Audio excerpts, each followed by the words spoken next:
오늘 하나님께서 주신 말씀은 베드로전서 2장 2절과 데살로니가 후서 1장 3절입니다. 베드로전서 2장 2절과 데살로니가 후서 1장 3절을 보겠습니다. 갓난아기들 같이 순전하고 신령한 젖을 사모하라. 이는 그로 말미암아 너희로 구원에 이르도록 자라게 하려 함이라. 형제들아, 우리가 너희를 위하여 항상 하나님께 감사할지니 이것이 당연함은 너희의 믿음이 더욱 자라고 너희가 다 각기 서로 사랑함이 풍성함이니. 아멘. 부모는 갓난 자녀가 건강하게 자라는 모습을 보면 행복합니다. 시간이 지남에 따라 키도 자라고 신체의 모든 부위가 발달됩니다. 몇 개월이 지나면 이가 나기 시작하고 1년 정도 자라면 걷기 시작합니다. 조금 더 시간이 지나면 뛰기도 하고 말도 합니다. 그리하여 소년, 소녀가 되고 청년이 되고 점점 더 크게 자라서 성인이 됩니다. 이때 육체만 자라는 것이 아니고 정신과 지적인 능력도 자랍니다. 그리하여 육체와 정신이 성숙한 한 인간이 만들어집니다. 이처럼 인간이 아기로 태어나서 성인으로 발육하고 성장을 하는 것은 당연한 것이며 하나님의 섭리입니다. 이러한 섭리는 인간뿐만 아니라 모든 생물에게 동일하게 주어진 자연 원리입니다. 동물들도 새끼로 태어나서 점점 자라고 어미 동물이 됩니다. 식물도 씨가 땅에 뿌려져 싹이 나고 가지가 생기고 열매를 맺을 정도로 크게 자랍니다. 그런데 생명체가 때를 따라 성장을 하지 않으면 그것은 정상이 아닙니다. 아이가 3살이 되었는데도 걷지를 못한다든가 7살이 되었는데도 말을 하지 못한다면 그 아이는 건강하게 자라고 있는 것이 아닙니다. 어른이 되었는데도 고기를 씹어 먹지 못하고 죽만 먹어야 한다면 건강한 사람이 된 것이 아닙니다. 인간은 태어나면서 처음에 엄마의 젖을 먹습니다. 그리고 몇 개월이 지나면 이유식을 먹고 1년이 지나면 밥도 먹을 수가 있습니다. 2년이 되면 어금니가 모두 나오므로 고기 조각도 조금씩 먹을 수가 있습니다. 이처럼 신체의 발육에 맞추어 단단한 음식도 먹을 수 있어야 계속 건강하게 자랄 수 있는 것입니다. 그러나 자녀가 이렇게 정상적으로 성장하지 않는다면 부모는 마음이 매우 상할 것입니다. 그러한 자녀를 치료하기 위하여 모든 수단을 다 사용할 것입니다. 성경에도 때를 따라 자라지 않는 자녀와 그로 인해 안타까워하는 아버지의 이야기가 나옵니다. 성경이 보여주는 자라지 않는 자녀는 신체와 정신의 발육에 관한 것은 아닙니다. 그것보다 더 중요하고 심각한 이야기입니다. 그것은 믿음과 성경 지식이 자라지 않는 인간들과 이를 안타까워하는 하나님 아버지에 관한 이야기입니다. 성경은 신앙생활을 오래 하였음에도 불구하고 하나님의 말씀에 대해 모르는 사람을 젖을 먹는 아기의 비유를 합니다. 히브리서 5장 12절을 보겠습니다. 때가 오래되었으므로 너희가 마땅히 선생이 되었을 터인데 너희가 다시 하나님의 말씀의 초보에 대하여 누구에게서 가르침을 받아야 할 처지이니 단단한 음식은 못 먹고 젖이나 먹어야 할 자가 되었도다. 아멘. 여기서 때가 오래되었다는 것은 예수를 믿은 지 오래되었다는 뜻입니다. 이 정도로 예수를 오랫동안 믿었다면 성경을 가르칠 수준이 되어야 하는데 아직도 하나님의 말씀의 기초에 대하여도 모르고 있다는 것입니다. 이 말씀에는 믿음 생활을 오래 하였음에도 성경도 모르고 믿음이 자라지 않는 사람들에 대한 안타까운 마음을 표현함과 동시에 그들을 책망하는 의미가 있습니다. 본문 말씀 중 베드로전서 2장 2절을 보겠습니다. 갓난아기들 같이 순전하고 신령한 젖을 삼아라. 이는 그로 말미암아 너희로 구원에 이르도록 자라게 하려 함이라. 아멘. 여기서 순전하고 신령한 젖은 하나님의 말씀을 의미하는 것이고 구원에 이르도록 자라게 하려는 것은 믿음입니다. 즉 하나님의 말씀을 먹음으로 구원에 이를 만한 믿음으로 자랄 수 있다는 의미입니다. 에베소서 2장 8절을 보겠습니다. 너희는 그 은혜에 의하여 믿음으로 말미암아 구원을 받았으니 이것은 너희에게서 난 것이 아니요 하나님의 선물이라. 아멘. 이 구절은 믿음으로 구원을 받는다고 말씀합니다. 믿음으로 구원을 받는 인간들에게 믿음이 자라는 것만큼 중요한 일이 없을 것입니다. 그런데 본문 말씀은 그 믿음이 신령한 젖으로 비유된 하나님의 말씀을 먹음으로써 자랄 수 있다고 합니다. 로마서 10장 17절을 보겠습니다. 그러므로 믿음은 들음에서 나며 들음은 그리스도의 말씀으로 말미암았느니라. 아멘. 이 구절도 그리스도의 말씀을 들음으로써 믿음이 생긴다고 말씀합니다. 그리스도의 말씀을 듣는 것은 성경을 읽는 것이고 설교를 듣는 것입니다.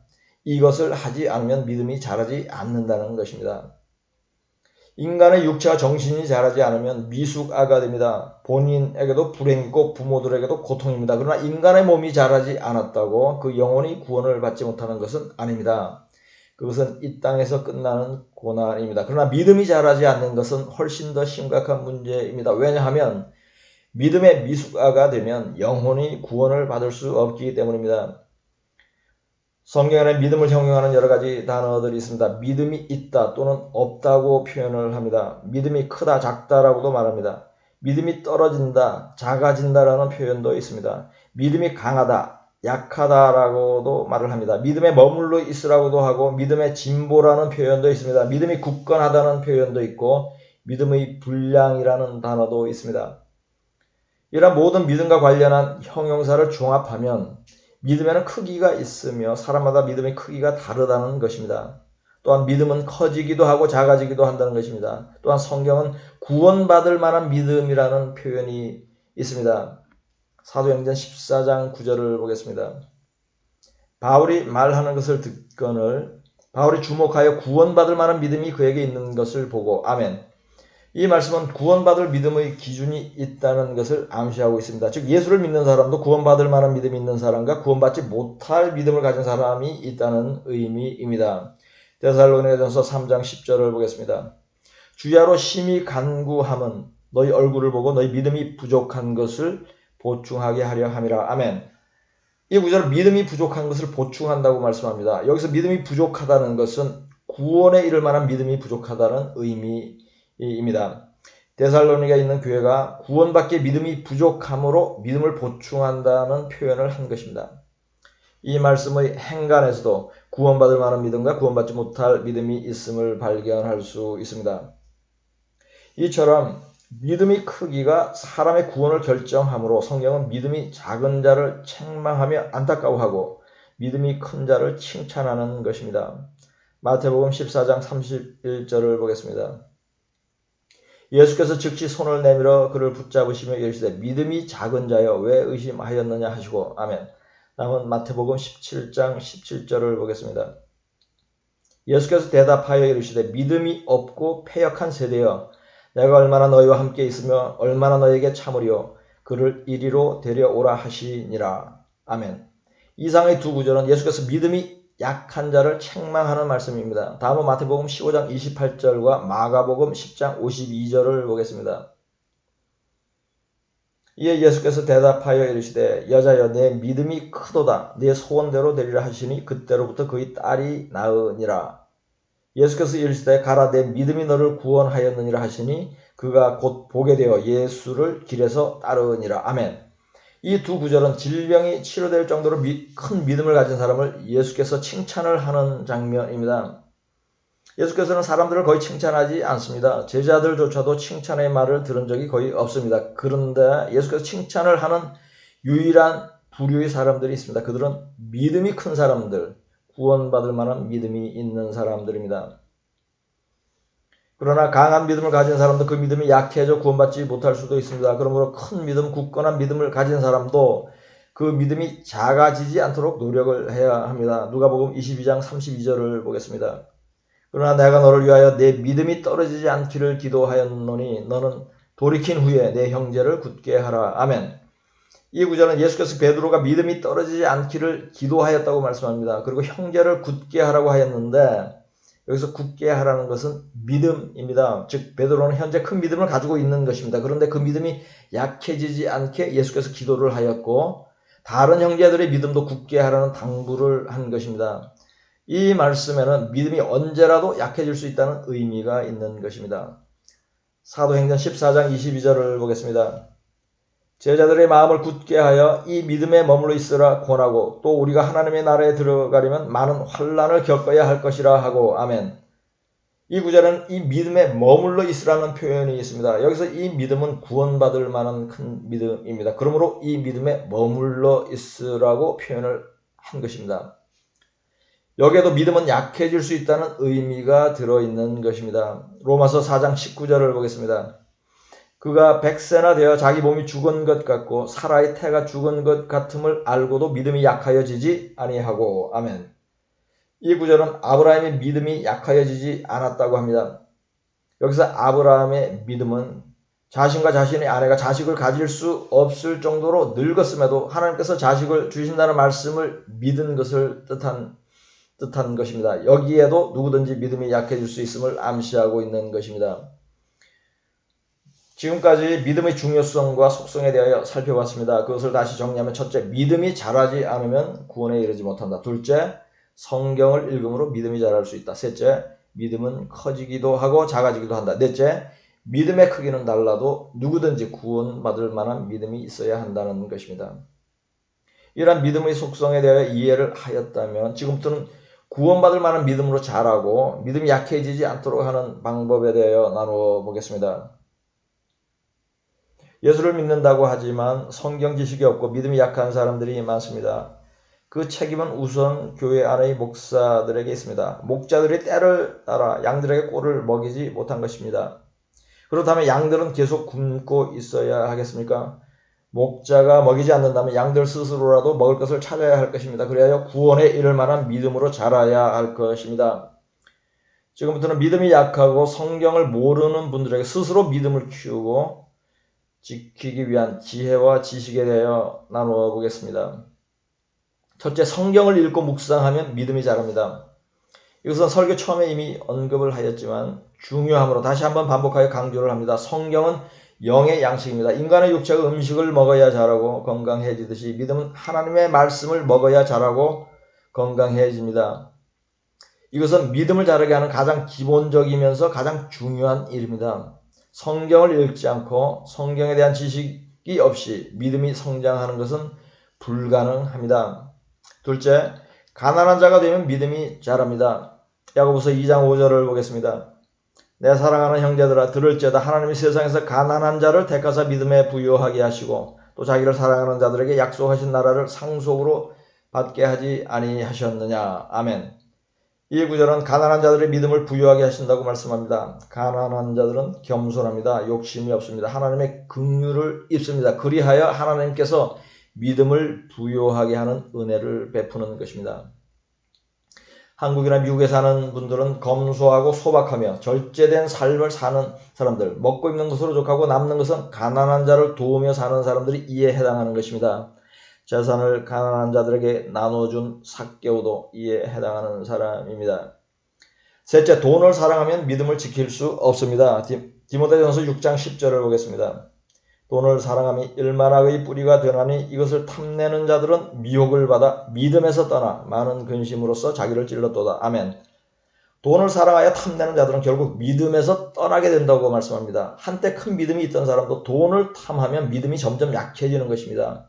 돈을 사랑하는 것은 하나님과 재물을 함께 섬기려는 것이므로 이러한 사람들에게는 이미 믿음이 떠난 것입니다. 저축하는 것도 돈을 사랑하는 것이고 큰 돈을 벌려는 목표를 가지는 것도 돈을 사랑하는 것입니다. 넷째, 시험을 통과하면 믿음이 자랍니다. 상당한 믿음을 가졌지만 더 이상 성장하지 않는 경우가 있습니다. 이들은 성경을 열심히 읽고 돈을 사랑하지 않으며 검소하고 소박한 삶을 살고 있습니다. 즉 믿음이 잘 자라고 있는 듯이 보이나 어느 선에서 진보가 없는 경우가 있습니다. 이들이 이렇게 되는 이유 중에 하나는 시험을 통과하지 못했기 때문입니다.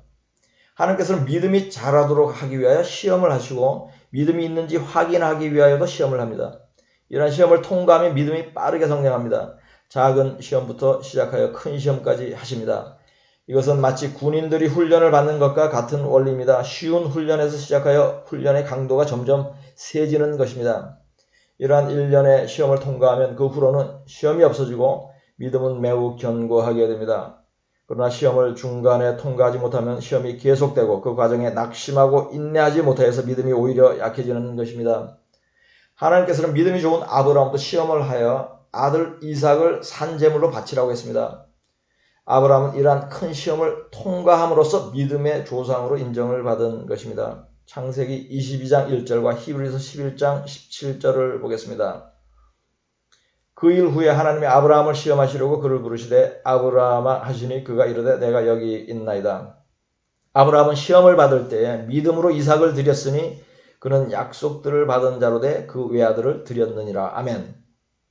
하나님께서 믿음을 시험한 것은 아브라함에서 시작하여 이스라엘 역사 전반에 걸쳐 지속적으로 나타납니다. 하나님께서는 출애굽한 이스라엘 백성을 광야에서 여러 차례 시험을 하였습니다. 그 예를 보겠습니다. 출애굽기 16장 4절과 20장 20절을 보겠습니다. 그때 여호와께서 모세에게 이르시되 보라 내가 너희를 위하여 하늘에서 양식을 비같이 내리리니 백성이 나가서 일용할 것을 날마다 거둘 것이라. 이같이 하여 그들이 내 율법을 준행하나 아니하나 내가 시험하리라. 모세가 백성에게 이르되 두려워하지 말라. 하나님이 임하시면 너희를 시험하고 너희로 경외하여 범죄하지 않게 하려 하심이니라. 아멘. 이 두 구절은 하나님께서 이스라엘 백성들이 하나님의 말씀에 순종하는지 여부를 시험하신다고 분명하게 말씀하고 있습니다. 다음은 신명기 8장 2절을 보겠습니다. 내 하나님 여호와께서 이 40년 동안에 내게 광야길을 걷게 하신 것을 기억하라. 이는 너를 낮추시며 너를 시험하사 네 마음이 어떠한지 그 명령을 지키는지 지키지 않는지 알려 하심이라. 아멘. 40일 만에 갈 수 있는 길을 40년이 걸리게 한 이유가 있었습니다. 하나님의 말씀에 순종하는지 시험을 하기 위한 것이었습니다. 이들이 시험에 빨리 통과를 하지 못하므로 40년이나 광야 생활을 하게 된 것입니다. 이 시험을 끝까지 통과한 사람은 남자 성인 1세대 60만 명 중에 여호수아와 갈렙 두 사람밖에 없었습니다. 시험을 통과한 사람이 매우 적었습니다. 예수님도 사역을 시작하기 전에 시험을 받았습니다. 하나님께서 마귀를 보내어 예수님을 시험하게 하셨습니다. 마태복음 4장 1절을 보겠습니다. 그때 예수께서 성령에게 이끌려 마귀에게 시험을 받으러 광야로 가사. 아멘. 예수님은 마귀의 시험에 속지 않고 성경 말씀으로 싸워서 이겼습니다. 예수께서 시험을 받고 통과할 분이라는 것은 이사야 28장 6절에도 예언되어 있습니다. 그러므로 주 여호와께서 이같이 이르시되 보라 내가 한 돌을 시온에 두어 기초를 삼았노니 곧 시험한 돌이요 귀하고 견고한 기초돌이라. 그것을 믿는 이는 다급하게 되지 아니하리로다. 아멘. 시온에 기초를 둔 한 돌은 예수님을 의미하는 것입니다. 그런데 여기서 주목하려는 단어는 시험한 돌입니다. 즉 예수님이 시온의 기초돌로 사용이 되는데 그 돌로 합당한지 이미 테스트를 하였다는 것입니다. 이처럼 예수님도 시험을 받고 통과를 해야 한다면 어느 누가 하나님의 시험을 피할 수 있겠습니까? 하나님께서는 믿음을 확인하기 위하여 시험을 하십니다. 이러한 시험을 통과하면 믿음이 빠르게 성장하고 견고해집니다. 그러니 시험 당하는 것을 기꺼이 받아들이고 믿음이 자라는 수단으로 여겨야 할 것입니다. 베드로전서 4장 12절을 보겠습니다. 사랑하는 자들아 너희를 연단하려고 오는 불시험을 이상한 일 당하는 것 같이 이상히 여기지 말고. 아멘. 여기서 연단을 하는 것은 믿음을 연단한다는 의미입니다. 이러한 연단을 불시험이라고 표현을 한 것은 그만큼 시험이 강하고 혹독하다는 의미입니다. 이러한 뜨거운 시험 당하는 것을 이상히 여기지 말라고 한 것은 당연한 것으로 여겨 기꺼이 감수하라는 것입니다. 왜냐하면 이를 통해 믿음을 강하게 할 수 있기 때문입니다. 구원받을 만한 믿음은 이러한 시험의 과정을 거쳐 만들어지는 것입니다. 믿음을 견고하게 하기 위해서는 시험을 통과해야 한다는 말씀을 길게 설명을 드렸습니다. 상당한 믿음을 가진 사람들도 믿음의 한계에 부딪힐 때가 있습니다. 그것은 시험을 당했을 때입니다. 이들이 시험을 잘 극복하지 못하는 이유는 그 시험이 쉽지 않기 때문입니다. 고통스럽기 때문입니다. 시험은 두 가지입니다. 하나는 할 수 없이 겪게 되는 시험이 있습니다. 이 시험은 인내하며 극복해야 하는 것입니다. 낙심하지 않고 하나님을 원망하지도 않고 고난 속에서도 감사하며 견딜 때에 그 시험을 통하여 구원에 이를 만한 믿음을 갖게 됩니다. 다른 하나는 성경과 성령이 감동으로 주시는 시험입니다. 이 시험에 통과하는 방법은 성경과 성령의 말씀을 따라 행하는 것입니다. 이것을 행하지 않으면 시험을 통과하지 못하는 것입니다. 믿는 자들 중에도 성경이 말씀을 하고 성령이 감동을 줌에도 못 들은 척하는 사람들이 있습니다. 이들이 그렇게 하는 이유가 있습니다. 그것은 하고 싶지 않기 때문입니다. 하는 것이 어렵고 귀찮고 고통스럽고 손해를 볼 것 같으므로 하지 않는 것입니다. 하지 않아도 구원받는다고 여기기 때문입니다. 그러나 이렇게 하는 것은 하나님의 명령을 거역을 하는 것입니다. 성경 말씀과 성령의 감동을 따라 행하는 것도 일종의 시험입니다. 하나님께서 말씀하고 감동을 주심에도 불구하고 계속 피하면 시험의 벽을 통과하지 못하는 것이며 그러한 사람은 구원에 이를 만한 믿음에 결코 이를 수가 없습니다. 광야에서 죽은 이스라엘 백성처럼 되는 것입니다. 시험에 합격하지 못하면 계속 같은 시험을 치러야 하는 것은 세상에서도 통용되는 원칙입니다. 그러나 시험에 합격하면 같은 시험을 보지 않습니다. 1급 자격증 시험에 합격하면 2급, 3급 시험을 다시 볼 필요가 없습니다. 마찬가지로 믿음의 시험도 단번에 큰 시험에 합격해버리면 더 이상 작은 시험이 오지 않습니다. 혹시 오더라도 쉽게 물리칩니다. 왜냐하면 여러분은 구원받을 만한 믿음에 이미 합격을 한 실력자가 되었기 때문입니다. 이상으로 믿음을 자라게 하는 4가지의 지혜에 대해 나누었습니다. 그것을 다시 정리하면 첫째, 성경을 읽고 묵상하면 믿음이 자랍니다. 둘째, 가난한 자가 되면 믿음이 자랍니다. 셋째, 돈을 사랑하면 믿음을 지킬 수 없습니다. 넷째, 시험을 통과하면서 믿음이 자랍니다. 믿음이 없이는 하나님을 기쁘게 할 수가 없습니다. 믿음이 없이는 구원을 받을 수가 없습니다. 그러니 이 설교를 통하여 여러분 스스로 구원에 이를 만한 믿음이 있는지를 점검하십시오. 성경을 주야로 묵상하며 단순하고 소박한 삶을 사십시오. 큰 환난의 시험이 오더라도 견디십시오. 성경과 성령의 감동에 순종하십시오. 그래야 여러분 모두 구원받을 만한 믿음으로 자라시기를 예수 그리스도의 이름으로 축복합니다. 본문 말씀으로 설교를 마치겠습니다. 갓난 아기들같이 순전하고 신령한 자들 삼아라. 이는 그로 말미암아 너희로 구원에 이르도록 자라게 하려 함이라. 형제들아, 우리가 너희를 위하여 항상 하나님께 감사할지니 이것이 당연하면 너희의 믿음이 더욱 자라고 너희가 다 각기 서로 사랑함이 풍성함이니. 아멘.